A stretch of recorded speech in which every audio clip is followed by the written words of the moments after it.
Now to golf and another step in Tiger Woods' improbable comeback. It was an up and down day for Woods, who ended one over par after the opening day of the Masters tournament. Jeffrey Brown has this look at a new best-selling biography of Woods.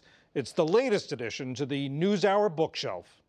The larger life story is now told in a new biography, Tiger Woods, by veteran sports journalist Jeff Benedict and Armen Keteyian, who joins me now from New York. Armen, it's nice to talk to you again. First, remind us of Tiger Woods, the great, maybe the greatest. What allowed him to be so? Well, he had the entire package. He was the most powerful golfer, ever really to walk the face of the earth when he stepped on the tour. His swing speed, his ball striking ability, his mind.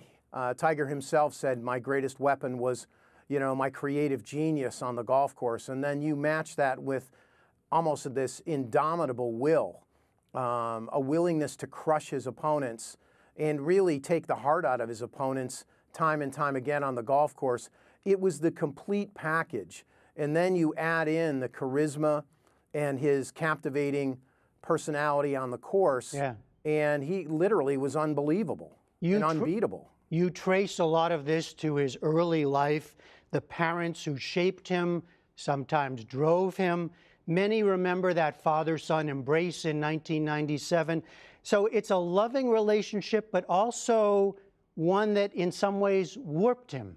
No question, Jeff. I mean, it's a very complicated relationship between Tiger and his parents. The family dynamic drives the entire narrative of our book. You could argue that he was programmed to be a prodigy by his parents, both good and bad, but there's a cost associated with that.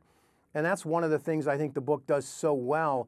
It examines the family dynamic in a way both pro and con, but it also raises serious questions about the price of fame and the cost of genius. Yeah. Well, we all in the public learned about this other side of Tiger Woods only in 2009, but you're showing that somehow it was always there, but always hidden and quite guarded.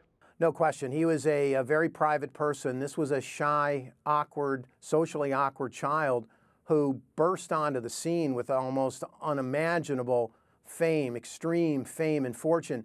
And he was overwhelmed by it for quite a while, and he became very isolated, and he became very distrustful of the media.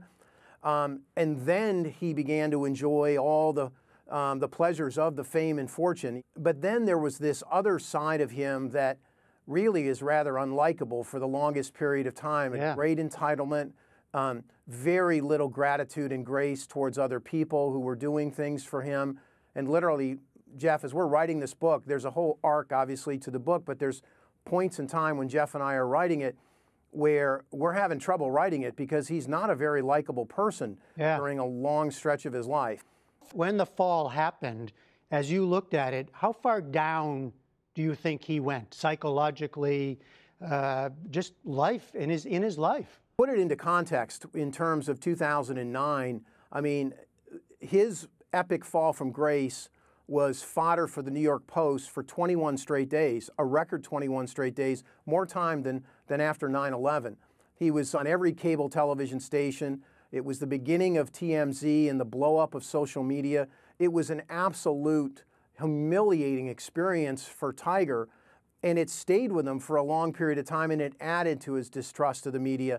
And then, on top of that, he has a divorce. He goes through a very serious long-term problem with injuries that require 4 back surgeries and an opiate problem, you could say an opiate addiction. I mean, he has had virtually every aspect of his life is Shakespearean. And that's what's so interesting about it. But on the other hand, Team Tiger and his management people have protected Tiger. The driving question for us in this book was 2 things, really. Who is Tiger Woods? And that is a question that his people have protected for basically 20 years. And what's the price of genius? Well, and that's a complicated answer. And yet here we are on the cusp of a Masters where Tiger Woods somehow is among the favorites. You have sponsors talking again about maybe signing up with him. A new narrative. Where do you think we are? I think you're absolutely right. Some things haven't changed, but Tiger has changed. He's healthy. Emotionally, he's in the best spirits and shape of his life. He was engaged with fans. He was more outgoing. He's more human than he's ever been. And I think that's what makes this Masters, the rise and the retribution right now in his life, so captivating.